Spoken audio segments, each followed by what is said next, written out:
Every day, after carefully tending to his garden, Abdul Samad fetched his opium pipe and set off on his morning stroll. His home, the tiny town of Banda Tamasha, sat on a bend of the Langat River, which was flooded twice a day by the rising tides. When the tides came in, crocodiles clambered up the riverbanks to bask in the baking sun. And when the tides went out, armies of crabs crossed the main thoroughfare and marched into the mud. Banda Tamasha was a sleepy place, and Abdul Samad liked it that way. He was 64 years old and appreciated the solitude in his retiring years. But as he set off on his morning stroll, the old man was disappointed to find the town busier than usual. It was June 1868, and in just a few days a royal wedding would take place in Banda Tamasha. Guests and well-wishers were arriving from all over Selangor, and the whole town was being transformed for the festivities. As Abdul Samad plodded down the muddy thoroughfare, he watched the local merchants tear down market stalls and erect theatre stages in their place. His destination was beside the bazaar, in an open-air shed where a large crowd had already gathered. This building was called the Cockpit, and it was here the locals came to gamble on the brutal blood sport known as cockfighting. In Banda Tamasha, watching chickens fight to the death was the height of entertainment. To make the cockfights more deadly, the chickens were armed with razor-sharp blades, and getting these blades attached was no simple matter. The handlers needed to lasso a piece of string around the chicken's leg and fix the blade on with a knot. Tie the string too loose, and they risked the blade slipping during battle. Tie the string too tight, and they could lose a finger to an indignant kick from their chicken. The crowd always gathered early to observe this delicate and nerve-wracking process. They were drawn not only by the prospect of amputation, but also because it was their first glimpse of whether the chicken was a fighter. Once the blades were attached, the umpire entered the arena. His job was to weigh the chickens and solicit bets from the crowd. Similar to boxing matches today, the weigh-in ceremony was an elaborate spectacle where every effort was made to hype up the competition. In total, the rituals around matching the chickens, arming them with blades, and betting on the eventual winner could take more than an hour. When all bets had finally been taken, the chicken handlers swaggered into the arena, holding their prize fighters by the neck. The final ritual was to motivate the chickens to fight. On the umpire's signal, 2 feathers were torn out above the knee, followed by a few from behind the head. Then, still reeling from the pain, the startled chickens were released into the cockpit. Often, both chickens sprang straight into the air, struck simultaneously, and then they each fell down dead. This was considered a draw. Other times, one chicken attempted to flee into the crowd, only to be shooed back into the arena and slashed to death by its opponent.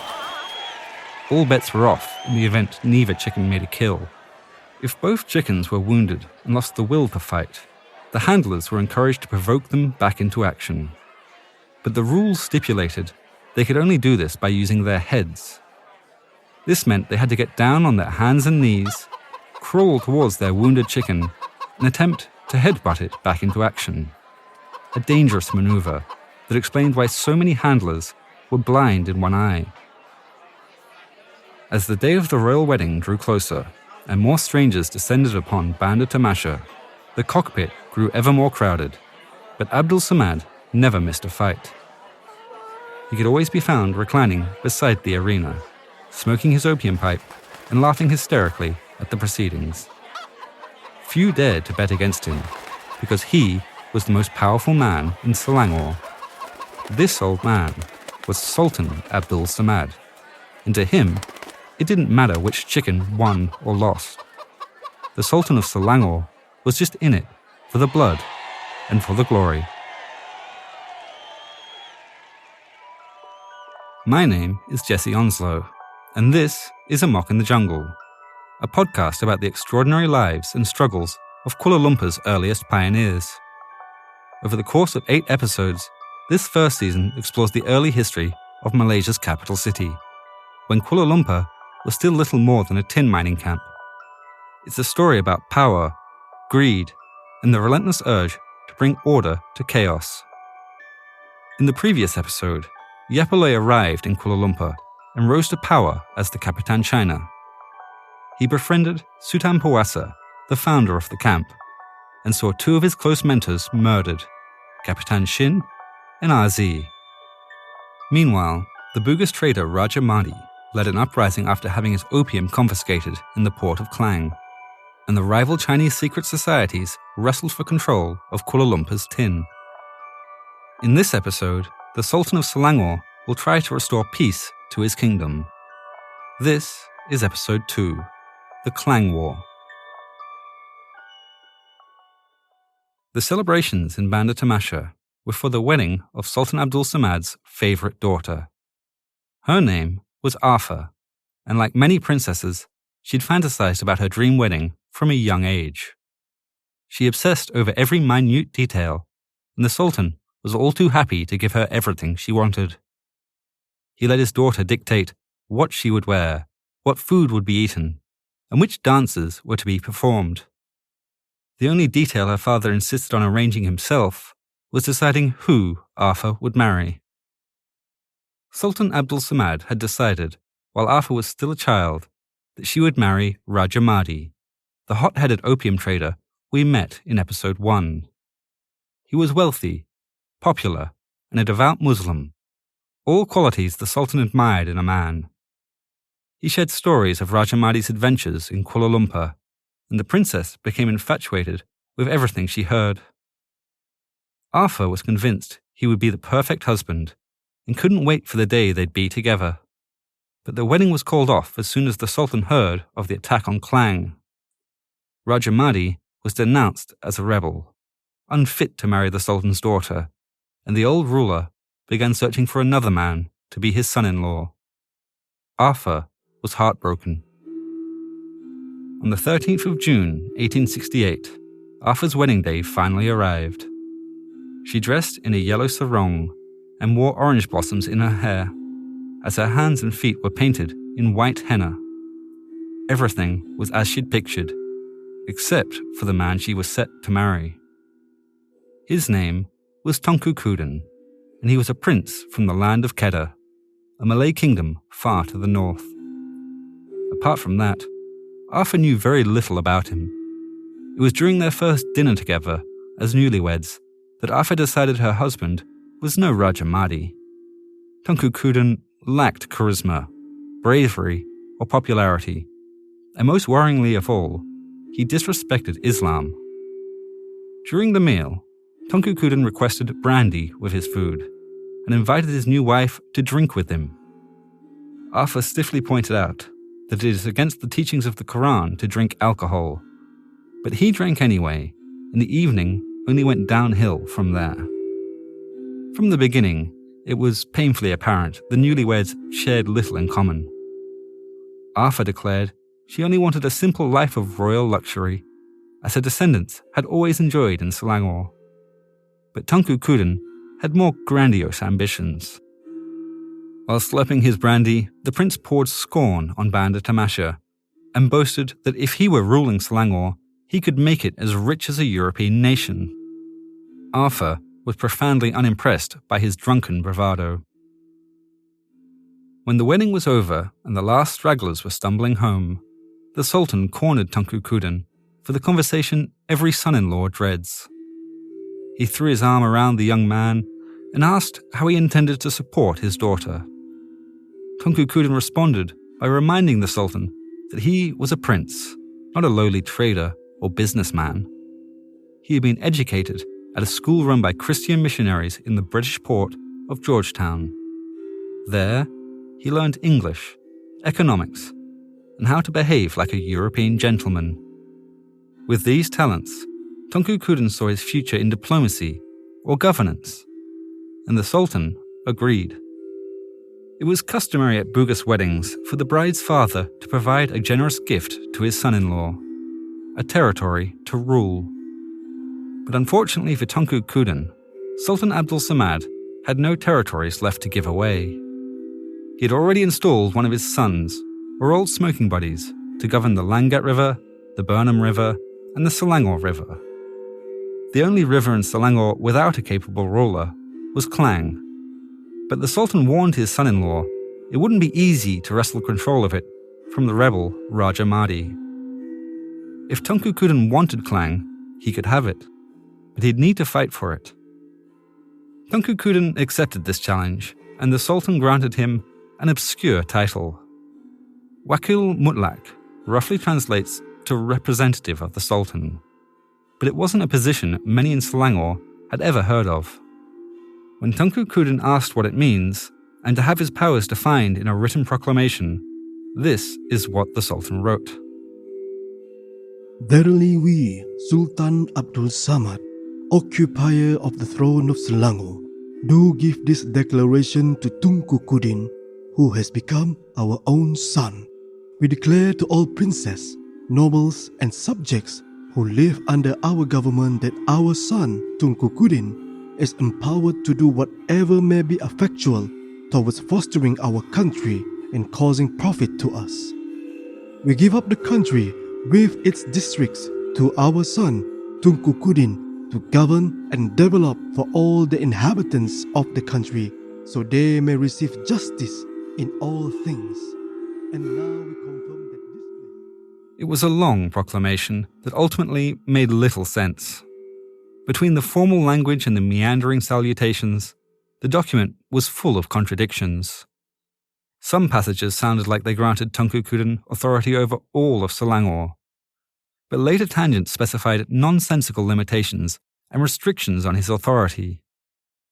Everybody who read the proclamation interpreted it differently, and Tunku Kudin quickly realized that was its power. With the right explanation, the prince could twist the title of Wakil Mutlak to mean whatever he wanted. Tunku Kudin had no military experience and no real army, but he accepted the proclamation and pledged to do what he could to restore order to Klang. Attacking Raja Mahdi directly would have been suicide, so he devised a way to avoid fighting his rival altogether. He gathered his small band of loyal followers and told them to prepare for a long, difficult campaign. His plan was to blockade Klang until Raja Mahdi starved or surrendered. When Tunku Kudin departed Bandar Tamasha, the Sultan came to the jetty to see him off. With a goodbye wave, he wished the prince good luck and then returned to the bazaar. But while the Sultan was eager to get back to his cockfights, his daughter stayed behind to watch as the boat set sail. The man she'd just married was on his way to wage war against the man she'd always loved, and there was nothing she could do to stop it. It was at that moment that Arthur realized her dreams of a simple life were over. On Kuala Lumpur's tin mines, every morning began with the call of a gong. As the sun rose over the mountains in the east, the Chinese miners filed out from their huts and assembled for work. The younger men were assigned as diggers and given a bamboo pole with wooden buckets hanging from each end. To carry them, the diggers stooped the pole over their shoulders like a crucifix as they descended the muddy steps into the pit. The Chinese miners believed that the tin was alive, not just a valuable metal that needed to be harvested, but a magical life force that was watched over by the guardian spirits of the jungle, the Hantus. If the Hantus were offended by the diggers, they had the power to move the tin or hide it, and so the diggers always removed their shoes when entering the pit as a sign of respect. The older workers were assigned as washers and told to wait up top for the young diggers to return. Their job was to empty the buckets into bamboo troughs and hand-sift the specks of tin from the dirt. If this painstaking work slowed for even a moment, the washers would be beaten by guards who monitored them constantly. Their work was only finished when the gong tolled again at sunset. Only then were the miners given their cup of rice and their ration of opium. In the decades following the discovery of tin, thousands of men toiled on Kuala Lumpur's mines. It was a tortured life, digging through the mud to feed an addiction that could never be escaped.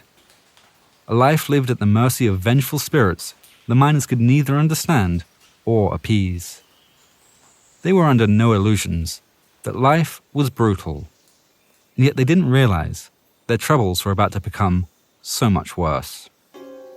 When Tunku Kudin blockaded Klang, Kuala Lumpur was cut off completely from the outside world.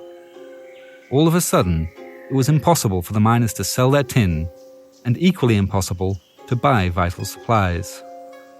At the mines, the cups of rice grew smaller each day, and the balls of opium dwindled to nothing.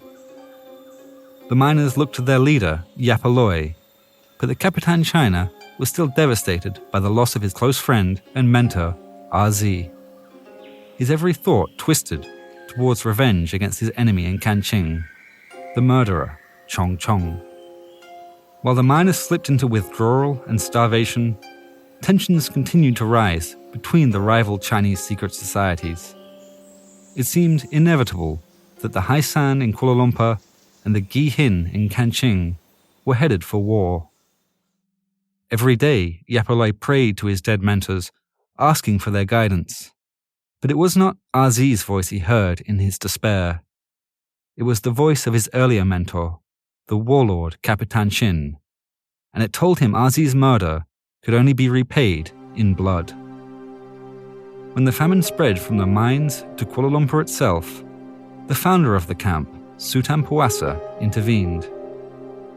He came to Yap Ah Loy and urged him to abandon the feud with Kanching, saying now was no time for settling old vendettas. If they didn't find a way around the blockade, Kuala Lumpur would starve within days. There are 3 accounts of what happened next, and none of them agree on why Yap Ah Loy and Sultan decided to visit Kanching. One theory suggests they went to call a truce between the Gi Hin and Hai San. Unlike Kuala Lumpur, Kanching was unaffected by Tunku Kudin's blockade, as it sat on a different river. If Yap Ah Loy and Chong Chong could end their animosity, Kuala Lumpur would be able to escape famine by trading its tin for supplies with the Gi Hin. It sounds like a reasonable explanation for the trip to Kanching, but this version of the story doesn't explain why Yap Ah Loy and Sultan brought an army with them, nor does it explain where everything went wrong. Here is the only first-hand account of the night Yap Ah Loy and Sultan marched to Kanching. After the death of RZ, none of us suspected any danger or treachery. We reopened our shops and resumed our work in the mines. But it wasn't long before Yap Ah Loy came with his vengeance. The Hai San descended on Kanching in the stillness of night and set fire to our homes without warning. Every Gi Hin man who tried to get in their way was butchered. Some were even killed in cold blood during their sleep, while they were unable to defend themselves. Those that fled were chased into the jungle and cut down in their flight. Sultan spent the night ransacking whatever food and opium he could find, while Yap Ah Loy went from building to building in a murderous rage. He was searching for Chong Chong, but only managed to find the man's wife and children. They became his hostages. When day broke, Yap Ah Loy was forced to concede his enemy had escaped. Bodies were piled high in the streets as Kanching burned. But looking through the ransacked supplies, it was clear to Yap Ah Loy there wouldn't be enough to hold off Kuala Lumpur's famine. The Kanching massacre, while bloody, had achieved nothing. On the journey back to Kuala Lumpur, Chong Chong's family cursed Yap Ah Loy, telling him he'd made a grave mistake. The most powerful man in Selangor had personally invested in Kanching's tin mines, and when he heard of the massacre, Yap Ah Loy would be a dead man. The powerful man they were referring to was Sultan Abdul Samad. Yap Ah Loy took a boat and raced down the Langat River to Banda Tamasha. He hoped to explain his actions and smooth things over with the Sultan, but when he arrived, he realized he was too late. Chong Chong had beaten him there, and had already told everyone about the Kangxing massacre. The local guards refused to allow Yap Ah Loy into Banda Tamasha, and told him to stay on his boat until the Sultan had decided his punishment. For 3 days in a row, Yap Ah Loy defied the order and came ashore anyway. He walked up to the palace saying he just wanted to offer the Sultan a gift of mandarins, but each time he was refused entry and escorted back to his boat by the guards. It was on the 4th day Yap Ah Loy tried something different.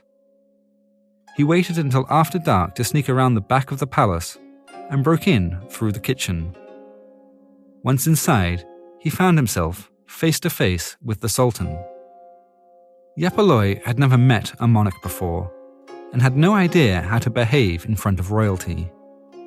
If he hadn't brought the mandarins, the Sultan might have ordered his execution on the spot. But it so happened that mandarins were the Sultan's favorite fruit, and he said he'd be happy to listen to the Capitan China appeal for clemency as he ate them. But Yap Ah Loy was not the type of man to beg for mercy. Instead, he told the Sultan that violence between the Gihin and Haisan had been inevitable. It was in their nature to fight over the tin, and he hoped by striking the first blow that he prevented a much longer and more damaging conflict. He hadn't come to Banda Tamasha to apologize or ask for forgiveness. He had come to propose a deal. If the Sultan agreed to supply rice and opium until the Klang River was unblocked, Yap Ah Loy would ship all of Kuala Lumpur's tin down the Langat River to Banda Tamasha. Yap Ah Loy would get the supplies he desperately needed, and the Sultan could raise whatever taxes he liked on the tin. They'd both be rich. The Sultan had a decision to make. He could side with Chong Chong and have Yap Ah Loy executed for the Kangxing massacre. Or he could overlook the crime and turn the Capitan China into a powerful ally. As he finished eating his mandarins, he decided it was better to make friends than execute people. The Sultan's forgiveness did, however, come with a condition. When Yap Ah Loy had been installed as Capitan China, it had been Raja Mahdi who had granted him the title, but his authority was no longer recognized by the Sultan of Selangor. The Sultan would only send supplies to Kuala Lumpur if Yap Ah Loy pledged his allegiance to him and joined Tunku Kudin's war against Raja Mahdi. The next time the gong sounded on Kuala Lumpur's tin mines, the Chinese miners awoke to chests full of opium.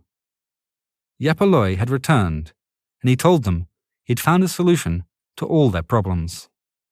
From now on, they'd ferry their tin to Banda Tamasha instead of Klang, and the Sultan of Selangor would ensure they had all the opium they could smoke. The only catch was that today they wouldn't be digging. Today, Yap Ah Loy told them, the miners would build fortifications and learn how to fight. They were going to war with Raja Mahdi.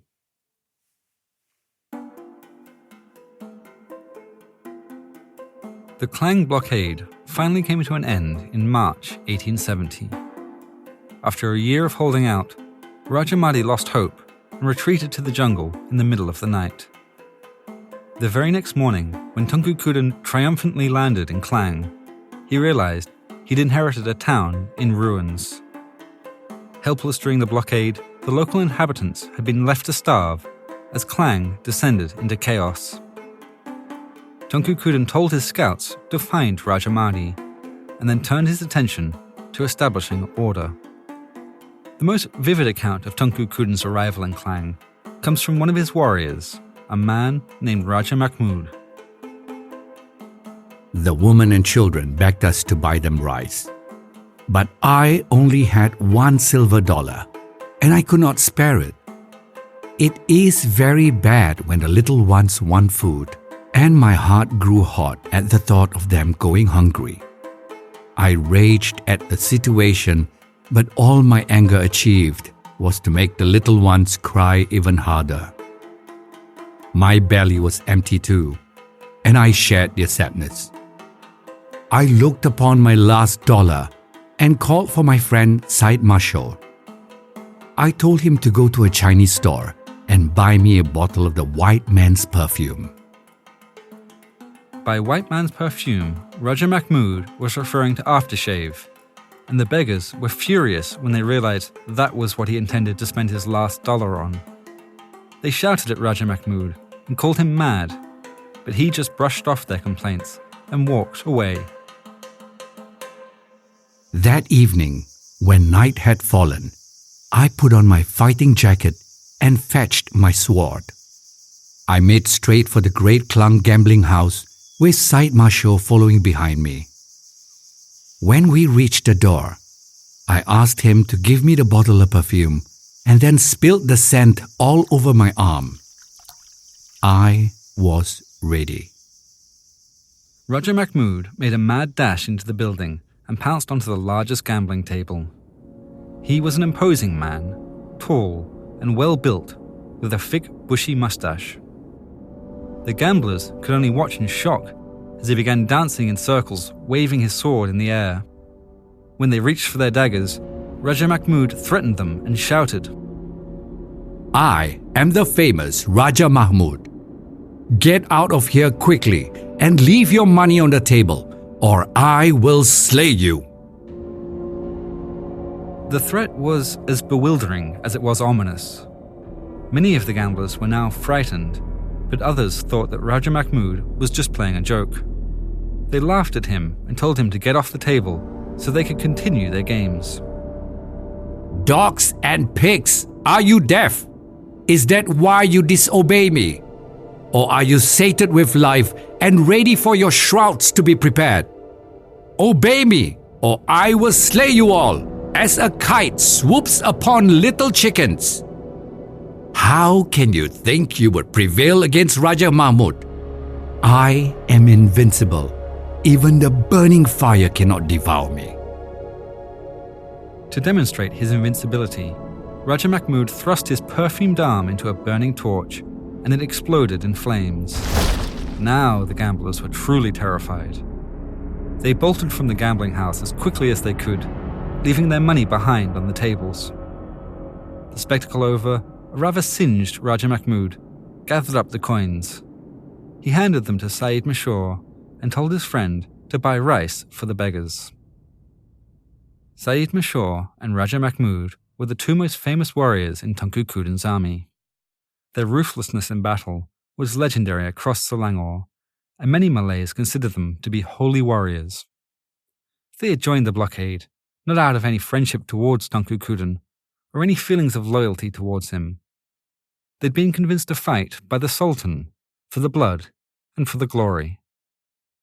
But it wasn't long after the fall of Klang that the two legendary warriors decided it would be more glorious to fight against Tunku Kudin rather than for him. The circumstances surrounding Raja Mahmud and Said Mashur's betrayal are poorly understood by historians today. We know a murder took place in Banda Tamasha, and we know that Princess Arthur was accused of the killing. We also know that the victim was Said Mashur's brother. When the news of his brother's murder reached Said Mashur, he was sent into despair. His wife and children had stayed behind in Banda Tamasha while he fought in Klang. Now, with the death of his brother, he feared they'd be murdered too. There was no way the Sultan would investigate his own daughter for the murder, and Said Mashur seems to have blamed the whole incident on Tunku Kudin. Said Mashur vowed to Raja Mahmud that he wouldn't cut his hair again until the crime was avenged and he could be reunited with his family. When Tunku Kudin's scouts returned, the prince still knew nothing of the murder in Banda Tamasha. His scouts told him Raja Mahdi's army were recuperating in the jungle, not far north of Klang. They were weak and broken, so Tunku Kudin called upon his two most famous warriors to strike the final blow. Raja Mahmud and Said Mashur agreed to lead the attack on one condition. They wanted to select the soldiers for the mission themselves. Not having any reason to suspect the two warriors would betray him, Tunku Kudin agreed and watched as his elite fighters were led off into the jungle. The next he heard of them, that all pledged their loyalty to his enemy, Raja Mahdi. Tunku Kudin had thought seizing Klang would be the end of his troubles and the beginnings of his rise to power. But when he heard his army had deserted him, he realized that he'd been sold a false promise. He'd done everything the Sultan had asked of him, only to find himself alone and surrounded by enemies. After the Kanching massacre, Chong Chong was left a broken man. His home had been destroyed, his friends butchered, and his family kidnapped by the man he hated most. In his despair, Chong Chong turned to a life of gambling and spent a year in a bitter haze of opium smoke and chicken blood at Banda Tamasha's cockpit. Until one day, the news reached him that Raja Mahmud and Said Mashur had betrayed Tunku Kudin, and this rekindled his hope for justice. Chong Chong ventured into the jungle to find Raja Mahdi's army. He told the rebel chief of Yap Ah Loy's deal with the Sultan and said they now shared a common enemy. Then, he proposed the rebels stage a new kind of war, not against Tunku Kudin in Klang, but against his enemy, Yap Ah Loy in Kuala Lumpur. Together, they would strike at the heart of Selangor's economy, making Tunku Kudin's position in Klang futile. In Kuala Lumpur, life had only just started looking up for the Chinese miners. With the blockade over, trade had resumed, and supplies were once again arriving. But any optimism the Chinese miners may have felt was crushed the day the rebels arrived at the tin fields. Raja Mahdi and Chong Chong emerged from the jungle and issued the miners their first and final chance to abandon Yap Ah Loy's tyrannical rule. They promised an easier life, more rice, fewer beatings, more opium, whatever it would take to convince the miners to join the rebellion. And when Raja Mahdi finished speaking, more than half of the miners dropped their buckets and joined the uprising. This left Yap Ah Loy with only around 600 men, and of those, only 12 had any military experience. The rest had never waged war against anything but the mud and floods that ravaged the tin mines. If you were among the men conscripted into Yap Ah Loy's army, you'd be given sandals made of cloth for your feet. To protect you from the tropical rain, you'd be given a palm leaf to use as a cape. Your only armor, if you had any, was made of dried animal skins, which were strapped to your body with straw. If you found a piece of jungle wood that was comfortable to hold, that would be your shield. The only weapons available to you would have been primitive: a long hatchet and, if you were among the lucky, an antique musket. The final item Yap Ah Loy issued was a coconut shell, which he told his soldiers to use as a helmet. These were easily split open by the slice of a hatchet and totally obliterated when struck by a gunshot.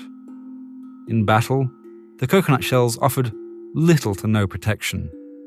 But they were cheap, they were easy to find, and they made the uneducated miners feel slightly less like they were being sent off to die. But the reality was that Yap Ah Loy and his miners were hopelessly outnumbered. Raja Mahdi now commanded 1/5 of Selangor's entire population, an army of 2,500 men. His soldiers were each issued 4 weapons: a musket, a spear, a sword, and a small zigzag-shaped dagger known as a kris. The Malays believed every kris contained magical energy, which grew in power with each life it claimed. And during the Klang War, the most famous of these blades was said to possess the spirits of hundreds or even thousands of victims. The accounts from this period of Kuala Lumpur's history are layered with myth and legend.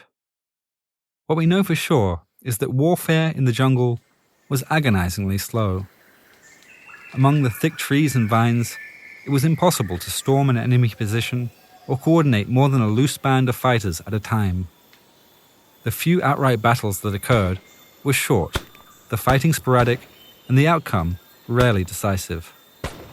Unable to take advantage of their superior numbers, the rebels waged guerrilla warfare, ambushing Kuala Lumpur's supply lines and laying siege to remote tin mines. The fighting lasted for 2 years. During that time, Kuala Lumpur was stricken with malaria, cholera, and starvation. But it never fell. With each failed strike, the rebels became more desperate, and it wasn't long before Yap Ah Loy figured out how to use their desperation against them. The deadlock was finally broken in June 1871. While leading a raiding party, Chong Chong discovered a bamboo fortification guarding a jungle pass near Kancheng.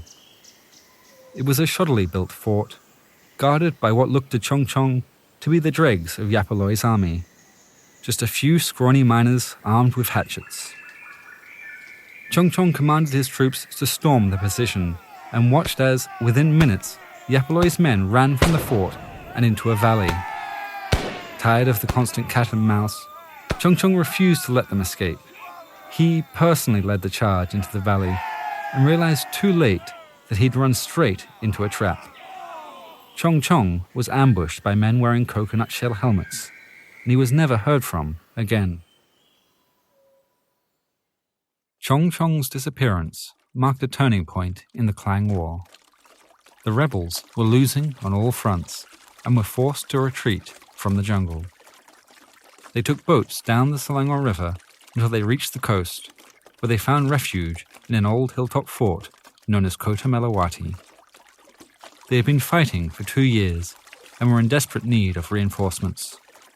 If they were to continue fighting, they'd need more guns, more opium, and more money. And the only people they knew who could deliver all three were the pirates of the Malacca Strait.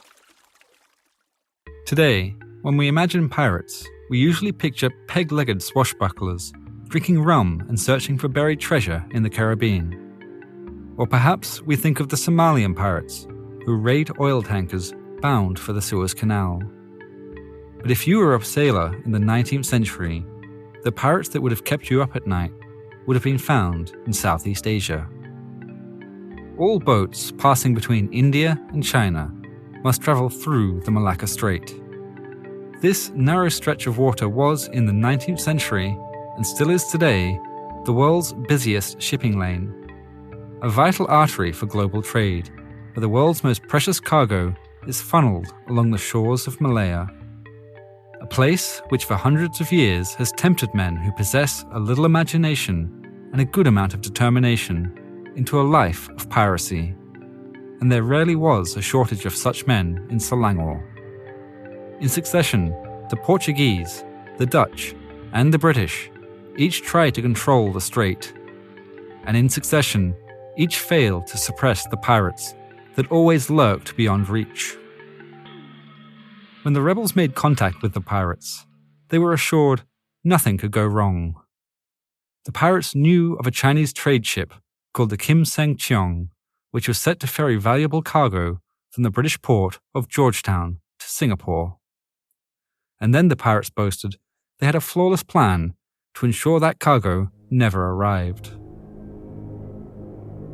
On the 14th of June 1871, as the Kim Seng Cheong was preparing to depart Georgetown, the pirates purchased tickets to travel on board as passengers. Suspecting nothing, the captain was all too happy to make the extra income and welcomed the men aboard his ship. It was only a few hours later, when the port had receded behind the ship's wake and the sun was sinking into the waves of the sea, that the captain realized his mistake. The hijacking was sudden, and nobody was spared. Once all passengers and crew had been robbed of their belongings, their lifeless bodies were dumped into the sea, and the pirates steered their commandeered vessel towards Selangor. It was a week later, after failing to arrive in Singapore, that the Kim Seng Cheong was reported missing. Initially, the British police were skeptical anything could be done, but they eventually agreed to send the HMS Ronaldo, a Royal Navy gunship, to attempt to track down the lost Chinese ship. The man in charge of the expedition was a seasoned English sailor named Captain Bradbury, and though he had little information to work with, he suspected if it had been taken by pirates, the ship would probably be found in Selangor. After a couple of days of fruitless searching, he had almost given up hope when he arrived at Kota Melawati. There, he spotted the hijacked boat on the banks of the Selangor River. When the British searched the boat, they found 6 Chinese men on board, and though the men all protested their innocence, the ship's deck was covered in blood, and the name of the missing ship was still clearly painted on the side of its hull. Captain Bradbury ordered his men to search the nearby bazaar, and sure enough, they found the boat's missing cargo being pawned by local merchants. Captain Bradbury pinpoints this as the moment his expedition went awry. After questioning the merchants, a large party of Malays came over and surrounded us, making very clear their determination to resist us with the utmost force. One Malay went so far as to hold his fist up in my face, and only withdrew it after some remonstrance. The crowd grew quickly, and a Malay chief named Said Mashur arrived with a retinue of armed followers. I tried to receive him cordially, but he treated me with the utmost contempt. His language towards me was highly insulting. Undeterred by the cold reception, Captain Bradbury proceeded to arrest 3 of the suspected pirates. As he went to detain a 4th, Raja Mahmud charged down from the fort and confronted him. Whilst trying to get the 4th prisoner onto our boat, he grasped Raja Mahmud by the leg and whispered something in his ear. Then the chief told us to give the pirate over to his charge, saying he would be responsible for the prisoner. But as soon as we released the man, he ran off into one of the huts. This excited the Malays a great deal, and they immediately drew their krisses and threatened our party. Startled by the hostility, the British retreated to their boat, and as they did, Raja Mahmud gave the order to open fire. 1 British sailor was killed instantly, and 5 others were wounded. The Malays cheered as they watched the HMS Ranello sink over the horizon, but their victory was short-lived.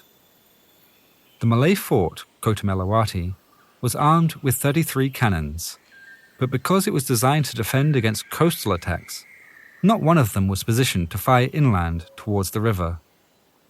Having identified this weakness, the British steamed past the fort first thing the next morning and slipped into the Selangor River under cover of the dawn mist. The Malays, having gone to bed thinking they'd defeated the British, were woken by a barrage of cannon fire. The shelling of Kota Melawati lasted 3 days and 3 nights. Much of the fort was destroyed, and the surrounding town was consumed by flames and gunpowder smoke. With no way of returning fire, the rebels panicked, but Raja Mahmud insisted they hold the fort. He held the warriors' belief that it is shameful to abandon a position for the enemy to capture. If they couldn't hold Kota Melawati, he had no intention of leaving it for the British. Raja Mahmud ordered his men to find a young girl and bring her before him. A few minutes later, they returned with the scared and bewildered girl from the town.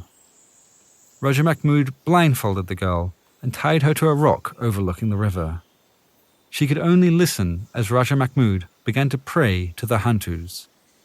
She heard him call on the spirits to accept his blood sacrifice, to curse the British, and to haunt the fort forever. Then, Raja Mahmud plunged his kris into the girl's heart, and she heard no more. In the 19th century, acts of piracy were not uncommon off the coast of Selangor. The Malays had been a consistent threat to British boats in the Malacca Strait for nearly 100 years, but it had always been impossible to coordinate any kind of response. Usually, months had passed by the time news of an attack reached colonial officials in London, and by then, it was too late for anything to be done about it. But after the battle at Kota Melawati, everything changed. Just a few weeks earlier, the British port of Singapore had been connected to the ever-expanding Victorian Telegraph network. For the first time, officials in London received near-instant updates about an act of piracy in Southeast Asia. As soon as the HMS Ranello docked in Singapore, Captain Bradbury reported the battle, and his testimony was relayed through electrical wires to India, up the Red Sea, into the Mediterranean, and over mainland Europe. The next morning, newspapers went out across England with the gruesome tale of piracy on their front pages. The Ronaldo incident, as the journalists called it, made headlines in Newcastle, Hull, Liverpool, Birmingham, and London.